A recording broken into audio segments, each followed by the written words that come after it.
My parents never visited after my accident. I called, but my mother laughed. Your sister just had her first baby. No one cares about your accident right now. Stunned, I checked Facebook. They were throwing a lavish baby shower in Hawaii. I was speechless. But the next day, they called me over and over, panicked. From the 32nd floor of the Chicago Financial Group, the city's skyscrapers were visible through the window. Megan Williams had just finished her meeting with her last client and sank deeply into her chair, looking exhausted. Her desk was piled high with documents that needed to be processed. Megan had become known as one of Chicago's top financial consultants. Working late again? Jessica, her colleague, peeked in. Yes. I need to finish the quarterly report today, Megan replied with a smile. There was fatigue in her eyes, but also a determined strength that would never give up. You're such a hard worker. How about joining us for brunch this Sunday? I'm sorry, I'm visiting my parents on Sunday. There was a subtle change in Megan's tone. Her relationship with her parents, Judith and Howard, was complicated. On the surface, they appeared to be a harmonious family, but the reality was different. Megan's heart was always a mixture of wanting to be accepted and the fear of rejection. Oh, another family gathering? Will your sister be there too? Yes, Brittany and her husband will be there too. As Megan answered, she pulled a document from her desk drawer. It was a bank transfer record, $5,000 for last month. She had made 120 payments so far, totaling over $600,000. The original student loan of $500,000 had grown with interest. Megan sighed. 10 years ago, when she entered Harvard Business School, her parents had agreed to lend her the tuition, but with the condition, if you can pay it back properly in the future. Meanwhile, they had paid the full tuition for her sister Brittany at Yale University. That difference was still deeply etched in Megan's heart. Actually, my sister is pregnant. Congratulations, you're going to be an aunt. Jessica sounded excited, but Megan's expression was complicated. Thank you. My mother is so excited she calls almost every day. How's Brittany? Is her morning sickness okay? That sounds like your mother, Jessica said meaningfully. She was one of the few people who knew well about Megan's family situation. Megan looked again at the transfer record. She had worked diligently, repaid her debt faithfully, and lived an honest life. Yet, in Howard Williams's eyes, she was never enough. You always fall short of something. Her father's words, repeated countless times since her childhood, still echoed in her ears. Brittany was different. She was good at playing the role of the perfect daughter that her parents, especially her father, wanted. She majored in psychology in college, and after graduation began working in the charitable division of her father's company. 2 years ago, she had a lavish wedding with Ryan Morris, a wealthy real estate developer. Her parents were overjoyed with the marriage and repeatedly said, Brittany made the perfect choice. Megan had served as the bridesmaid at the wedding. As she watched Brittany in her pure white dress, walking down the church aisle on Howard's arm, Megan quietly shed tears. They were tears celebrating her sister's happiness, but also tears mourning a father's love that would forever be beyond her reach. Is it true the wedding cost nearly $3 million? Jessica asked later. Megan just shrugged. She didn't yet know that part of those wedding expenses had come from her repayment money. 2 years later, after Brittany's pregnancy announcement, her parents' attitude became even more biased. Last Sunday, at a family dinner, when Megan started talking about the success of a major project she had recently handled, her mother barely listened. By the way, Brittany, how's your morning sickness? When I was pregnant, it was terrible. And the conversation turned back to Brittany, leaving Megan's story hanging in the air. Another long day was coming to an end. Megan signed the last document and slung her bag over her shoulder. It had started raining heavily outside. Be careful on your way home, Jessica said. Megan waved with a smile. Of course, see you on Monday. Those were the last words she spoke that night. Later on the slippery roads, the taxi she was in had an accident, and Megan was taken to the hospital with multiple fractures and internal injuries. Her life wasn't in danger, but she needed several weeks in the hospital and long-term rehabilitation. Her body was wrapped in pain everywhere. She had fractures in her right arm and leg, cracked ribs, and internal injuries. According to the doctor, she was lucky. If the situation had been a little worse, she might have lost her life. Lucky, she murmured through dry lips. There was only one bouquet of flowers in the room. It had been sent by Jessica and her colleagues. The hospital room door opened, and Christine peeked in. How are you feeling? Christine was Megan's friend since college days, who had rushed over as soon as she heard about the accident. She visited the hospital room every day, and was the only one who gave Megan encouragement. Not the worst. Thank you for coming. Of course, Christine sat in the chair and placed a fruit basket she had brought on the small table. Your parents. At Megan's question, Christine shook her head. Still can't reach them? No. I left messages on their cell phones and home phone, but no response. Megan smiled sadly. They might be busy. Christine's expression clouded. She knew well about Megan's family situation. During college, she had often seen the loneliness in Megan's eyes when she talked about her family. Why don't you try calling again? At Christine's suggestion, Megan slowly nodded. She picked up her smartphone by the bedside and tapped her mother's number. The phone rang several times but there was no answer. Finally it switched to voicemail. Mom, it's me, Megan. I've been in an accident, and I'm in the hospital. Chicago General. Please call me back, please. She hung up and sighed. She also tried her father's number, but there was no answer there either. I can't believe your parents are so indifferent, Christine said, unable to contain her anger. I'm used to it. Megan answered quietly.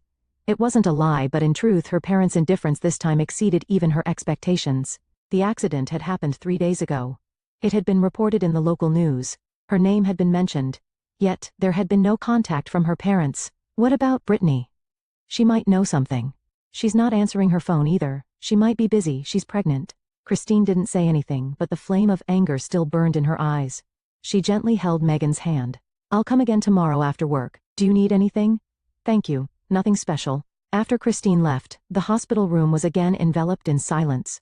Outside it was dusk, and through the window, she could see the sky gradually darkening. Megan endured the loneliness and pain, staring at her smartphone, wondering whether to call her parents again. The next afternoon Megan called her parents again. This time, on the third ring, her mother answered. Her mother's voice sounded a bit irritated. Megan, what is it? Her reaction surprised Megan a little. Did she not know about the accident? I was in an accident. I'm in Chicago General Hospital. Oh, I see. Her mother's response was colder than expected. Mom, could you come and visit me? I'm scared being alone. There was an unusual vulnerability in Megan's voice. Normally she would put on a brave face, but now she was truly feeling fear and loneliness. However, her mother's reply froze her heart. Judith made a sound like a snort. I don't have time for that now. Brittany just had her first baby. Nobody cares about your accident right now. Megan was speechless.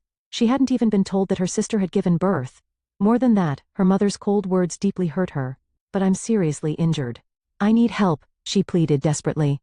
But her mother's attitude didn't change. You're being dramatic. You always want attention. Don't ruin this important time for Brittany. You have nurses there, don't you? We're going to Hawaii. It's Brittany's baby shower. It's been planned for a while. You should have received an invitation too. Megan had no recollection of any invitation. Perhaps it had arrived the day before the accident, but she hadn't seen it. Mom, please. But the call was cut off. Megan stared at the ceiling in a daze for a while. She couldn't believe that her own parents would treat her so coldly. She tried to hold back her tears, but it was a futile effort.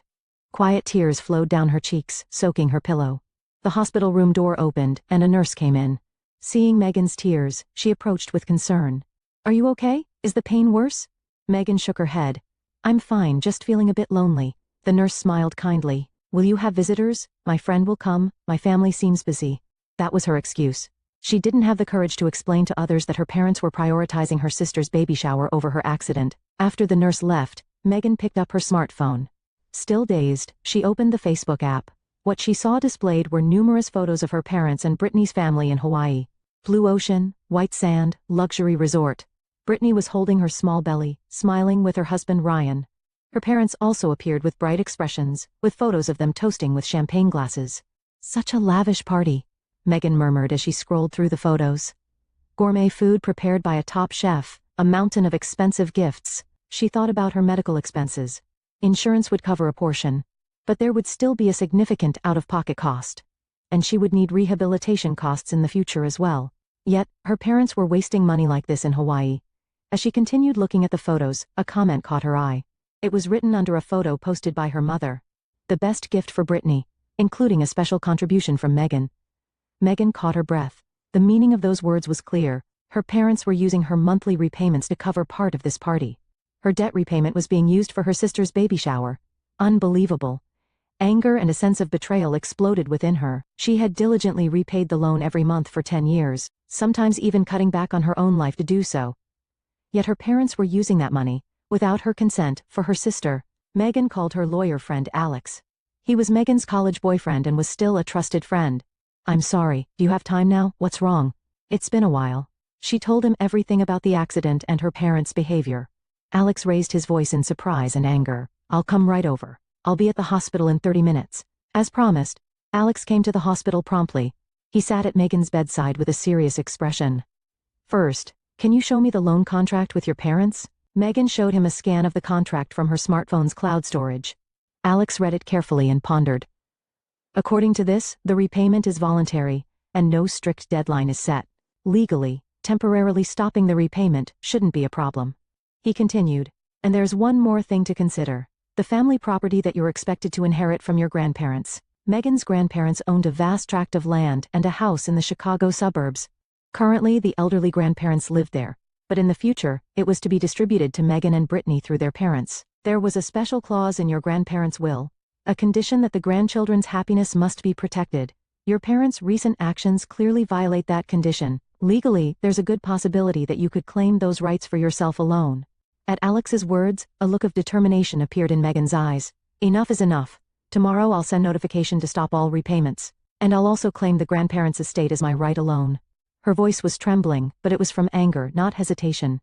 She had tried for years to earn her parents' love, but now, it was time to accept that those efforts had been in vain. Alex held her hand. I'll support you with everything I've got. You are not alone. Megan smiled. Despite the fort in her arm and pain throughout her body, she felt a sense of liberation that she hadn't felt in a long time. Now was the time to reclaim her own life.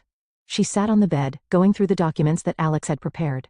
They included formal notification of the cessation of loan repayments to her parents and documents to initiate legal proceedings regarding the management of her grandparents' estate. Is this okay? Megan asked, looking at Alex. He nodded with a serious expression. Yes, there's no legal problem with any of this. Once the notice is delivered, they won't be able to complain, at least legally. Alex gently held Megan's hand. No regrets? Megan took a deep breath and exhaled slowly. There was no hesitation in her eyes. Instead, years of anger and newfound determination burned there. None whatsoever.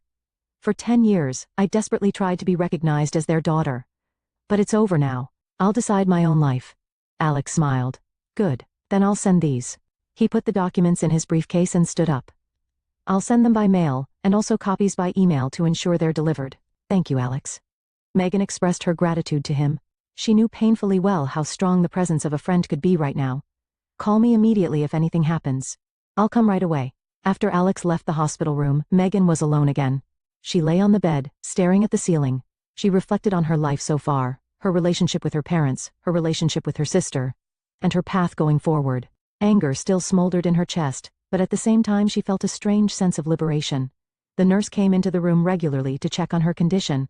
Megan's physical pain was gradually easing, but it would still take time to fully recover. Miss Williams? Will your family be coming? At the nurse's casual question, Megan gave a faint smile. No, no one is coming today. That was the truth. She no longer expected visits from her parents or sister. In the evening of that day, there was contact from Alex. He reported that the notice had been sent safely, and the email had been confirmed as delivered. Megan nodded quietly at the news. She had taken the first step. The next morning, after Megan had finished breakfast, the phone in her hospital room began to ring. The display showed Mom. Megan stared at the phone but didn't answer. When the call ended, it immediately began to ring again. This time, it was from Dad. She ignored this one too. Within an hour, her smartphone had recorded more than 20 missed calls. Voicemails from her parents also accumulated, but Megan didn't try to listen to them. She could imagine what her parents wanted to say. Just after noon, the hospital room door suddenly opened. There stood Judith and Howard in a state of panic. Megan's mother's face was contorted with anger, and her father's forehead was beaded with sweat. Megan Elizabeth Williams. Judith burst into the room. Her voice was trembling with anger. What have you done? Megan remained calm, sitting on the bed. She had anticipated her parents would come. Still, she was a bit surprised at their intense anger. What do you mean? She deliberately feigned indifference. Your repayment money was supposed to go towards the down payment for Brittany's new house. At her mother's words, Megan frowned. Did they not even understand the reason for her anger? And that's my problem? We've supported you for years, and this is how you repay us. Ungrateful. This time her father stepped forward and shouted. His face was red with anger. Megan took a deep breath and maintained her calm. For years she had trembled at her father's anger. But now it was different. She was standing up to protect her rights. Supported me? Megan's voice was quiet, but the anger it contained was evident. While I was lying in the hospital after an accident, you were partying in Hawaii? Her parents seemed momentarily at a loss for words. But soon they began listing excuses. That was planned in advance, her mother said. And I didn't think your accident was that serious. It's Brittany's first child, her father continued. It was a special occasion. Someday you'll understand. Megan picked up her smartphone and opened the Facebook photos. I also know that you were using my repayment money for Brittany's baby shower. She showed her parents the photo with her mother's comment. What does this mean? Her parents' faces changed. They seemed at a loss for words. Megan continued. You were using my money without my permission. Just for Brittany. A heavy silence flowed through the room. Her father sat down in a chair and held his head. Actually, we were in a bit of financial trouble, he confessed in a small voice. A bit? Megan laughed coldly. How much? Quite a lot, her mother reluctantly admitted. Without your repayment money, we might have gone bankrupt. Megan was surprised. Her parents had always seemed to live a wealthy life, but was that just an appearance? Specifically? The cost of Brittany's wedding. Her father began, choosing his words carefully. Then helping her and her husband buy a new house, and recently the baby shower. Everything was covered by your repayment money and new loans we took out. New loans? Using your grandparents' property as collateral. Megan was stunned. They had even put her grandparents' property at risk. Do the grandparents know? No. Her father raised his face to look at Megan. That's why I want you to stop the estate issue. I want to save it for Brittany's child's future. With those words, the last hope in Megan vanished. They really didn't think about her at all. Brittany and her child's future were more important than hers. For 10 years I have diligently repaid the loan, Megan said quietly but firmly. You used the money I repaid, cutting back on my own life, for Brittany. And when I was suffering from an accident, instead of visiting me, you were enjoying a party in Hawaii. She exhaled deeply. It's over, the legal proceedings will continue. Please leave, Megan, please, her mother pleaded. We're family. Family? Megan gave a bitter smile. Family helps each other in times of suffering. You were different.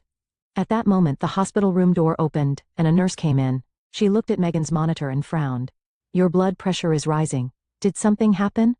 No, nothing, Megan answered calmly. My parents were just leaving. The nurse looked at Judith and Howard. I'm sorry, but could you leave until the patient's condition stabilizes? Her parents tried to object, but they grudgingly complied with the nurse's firm attitude. They looked at Megan one last time, but she didn't meet their gaze. When the door closed, Megan finally released her tension and let out a deep sigh. This was the beginning of her new life. A true fresh start, liberated from the shackles of the past. A week passed. Megan's physical wounds were healing gradually, but the wounds in her heart were still raw. There were still phone calls and emails from her parents, but she ignored them all. According to reports from Alex, the legal proceedings were progressing smoothly. One afternoon, as Megan was watching TV, there was a knock on the hospital room door. Come in. When she answered, the door opened, and her sister Brittany appeared. Her eyes were red and swollen, as if she had been crying.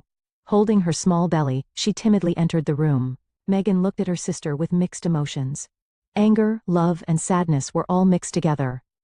I heard from our parents, Brittany said tearfully. I didn't know your repayment money was being used for us. Megan silently listened to her sister's words. Brittany continued. Ryan is angry too. He now knows what kind of people my family really are, and he's talking about taking the child and going back to his parents' house. Megan was surprised. She hadn't expected Ryan to be that angry. Why is he? He's a very honest person, Brittany said in a small voice. And he's someone who succeeded on his own. He's not the kind of person who lives at the expense of others. She sat down in a chair and wiped away her tears. I've been living a lie all this time. At Brittany's sudden confession, Megan was at a loss for words. Her sister continued. To meet our parents' expectations of the perfect daughter, I've been living a pretentious life. My behavior at parties and in society, it was all an act. She gave a bitter smile. Actually, Ryan and I are drowning in debt. His real estate business is on the verge of failure too. Without financial support from our parents, we would have gone bankrupt long ago. Megan couldn't hide her surprise. Brittany and Ryan had always appeared successful and wealthy. Her parents had said so. It was all a lie. But why? Why such lies? Pride, Brittany answered shamefully.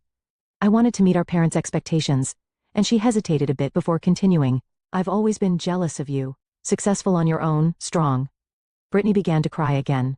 But I'm just a fake. Everything was a lie. Megan felt confused by her sister's confession. She had always thought of Brittany as the perfect daughter loved by their parents. But in reality, Brittany had been carrying her own suffering. Why didn't you say anything until now? I was ashamed, Brittany answered in a small voice. And I thought if I admitted failure, our parents would be disappointed. The room door opened again, and Ryan came in. His expression was hard and filled with anger, but that anger wasn't directed at Megan. Megan, I'm sorry I couldn't come to visit you. He approached the bed and took Megan's hand. I didn't know what my in-laws were doing. To think our life was supported by your money, it's shameful. Megan was somewhat moved by Ryan's sincere apology. You didn't know? No, not until yesterday, Ryan said with a bitter expression. Last night while cleaning my father-in-law's study, I found it by chance. He took out documents from his briefcase. These are documents about a trust fund that your parents set up for Brittany and me. The source of the funds was your student loan and part of your grandparents' estate. Megan was stunned as she received the documents. Indeed, they stated that her parents had established a trust fund for the Brittany couple, using her repayment money and her grandparents' property. Moreover, the amount was astonishing. I'm taking my wife and child and leaving, Ryan said quietly but in a determined tone. I cannot be complicit in such wrongdoing. I'll support my family with my own strength. Even if it's modest, it's better to live honestly. Brittany broke down in tears again. Megan, please forgive me. I didn't know. She really seemed devastated by grief. Despite her complex feelings, Megan couldn't feel hatred toward her sister. After all, Brittany was also a victim of their parents' distorted love. I'm not blaming you, Megan answered quietly, but it will take time to rebuild trust.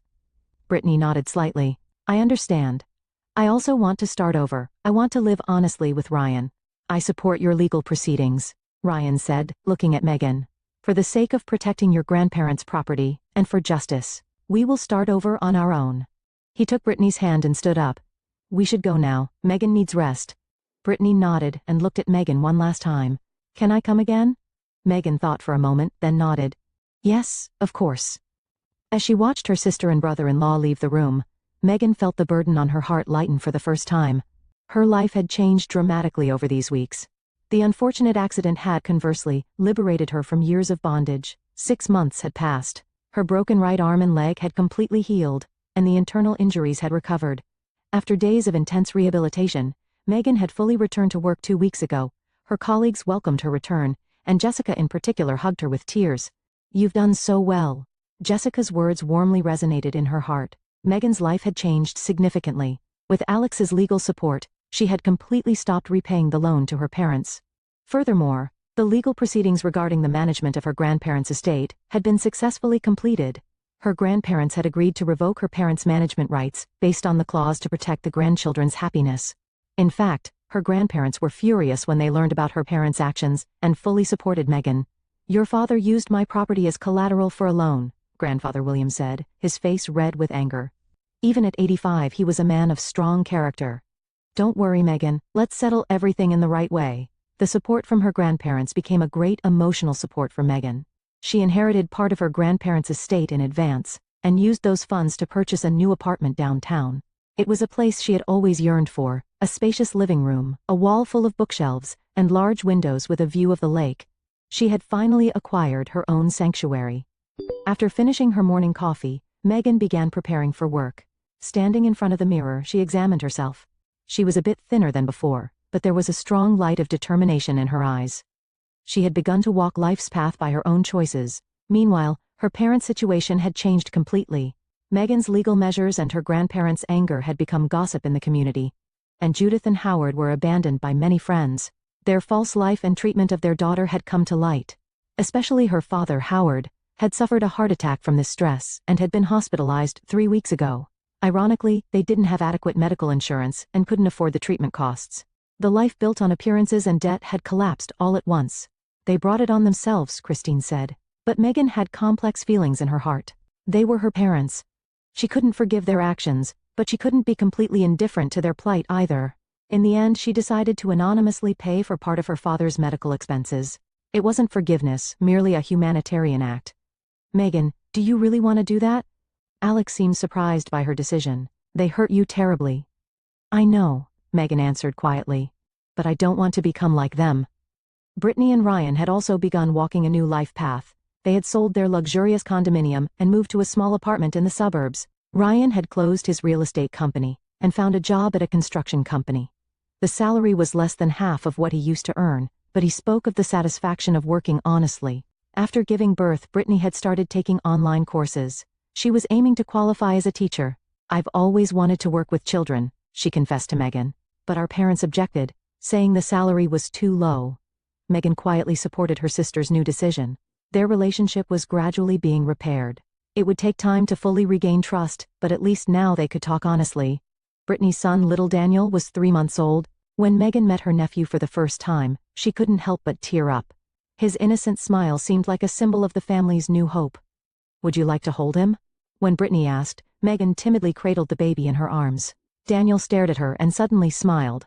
At that moment, Megan felt like the ice in her heart melted a little. "He's a really lovely baby," Megan said gently. As the holidays approached, Megan was thinking. For years, family holidays had been times of tension and dissatisfaction. Christmas in particular was a day when her parents would excessively spoil Brittany and treat Megan like a bystander. But this year was different. She could spend it by her own choice. After several days of contemplation, Megan decided to invite Brittany's family for Christmas dinner. She decided to have a new form of family gathering at her new apartment. On Christmas evening, Brittany, Ryan, and little Daniel knocked on the door of her apartment, which was wrapped in warm light. Megan welcomed them and entertained them with a homemade dinner. On the table were roast turkey, mashed potatoes, and apple pie, and a small Christmas tree was decorated by the fireplace. "Lovely apartment," Brittany said, looking around the room. "It's so you, Megan." The conversation flowed naturally, and the tension of the past gradually melted away. Ryan talked about his new job, and Brittany reported on her study progress. They both seemed more relaxed than before. Although financially they had become more constrained, they seemed to have become mentally richer.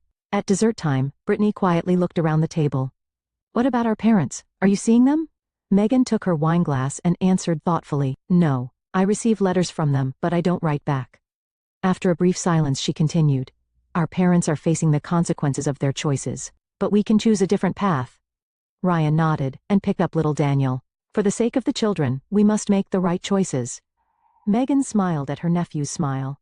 She too had made the right choice. For herself. She had heard that her parents had moved to a small town to escape from debt collectors and were living modestly on just her father's pension.